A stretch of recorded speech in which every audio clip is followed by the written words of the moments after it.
passation de commandement dans certains états-majors et directions de l'armée. L'acte marque la prise de fonction des officiers militaires après leur nomination. Rappelez-vous, la semaine dernière, en Conseil des ministres, une activité sobre mais pleine de signification, nous dit Ali Djoumatina dans ce reportage. Il y a quelques jours, les plus hautes autorités avaient procédé à des changements au niveau du commandement militaire. Les officiers nouvellement nommés se sont ainsi prêtés à la traditionnelle cérémonie de passation de commandement. Le génie militaire, à la fois une arme et un service, sera désormais dirigé par le colonel-major Faraban Sangaré qui remplace le général de brigade Boukuri Diatigi Diara qui aura passé 2 ans et 4 mois à la tête du génie militaire.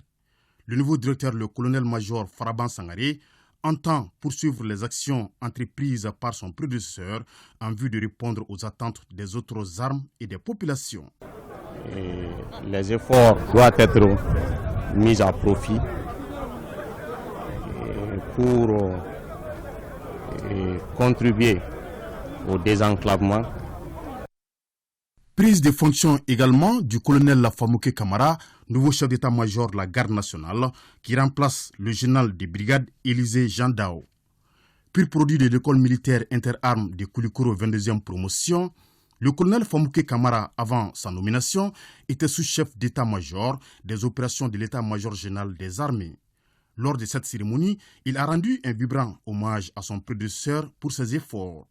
Je mesure la portée de cette mission exaltante quand même et je demeure confiant avec l'ensemble du personnel de la garde nationale mais également avec l'ensemble des autres directeurs et chefs d'état-major.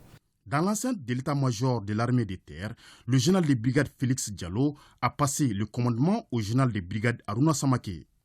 Le tout nouveau chef d'état-major de l'armée de terre a salué son prédécesseur, le général Félix Diallo, pour tout ce qu'il a fait durant 3 ans pour la restructuration de l'armée de terre. On ne peut rien faire seul. La cohésion et l'entente entre les éléments de l'armée de terre d'abord, ensuite entre les éléments de l'armée de terre et les autres armées. Parce que c'est dans l'union qu'on peut faire quelque chose. Même exercice dans les locaux de la caserne chef d'escadron Balakoné de Faladje.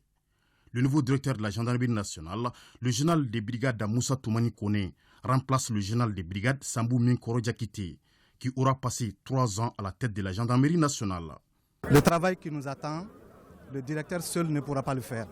Donc, c'est pourquoi je vais compter sur chaque gendarme, que chaque gendarme soit motivé et que le service public au bénéfice des populations soit amélioré.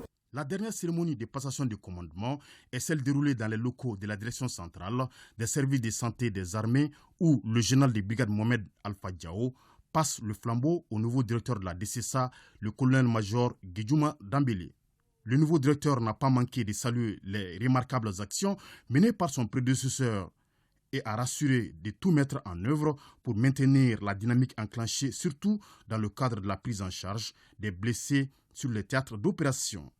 C'est la continuité. Et j'exhorte tout le personnel de la DCSA à s'unir, se donner les mains pour l'exercice de cette noble mission qui nous a été confiée. Les différentes cérémonies de passation de commandement ont été dirigées par le chef d'état-major général des armées, le général de division Oumarou Diarra. Les officiers nouvellement nommés sont ainsi renvoyés dans l'exercice de leurs nouvelles fonctions.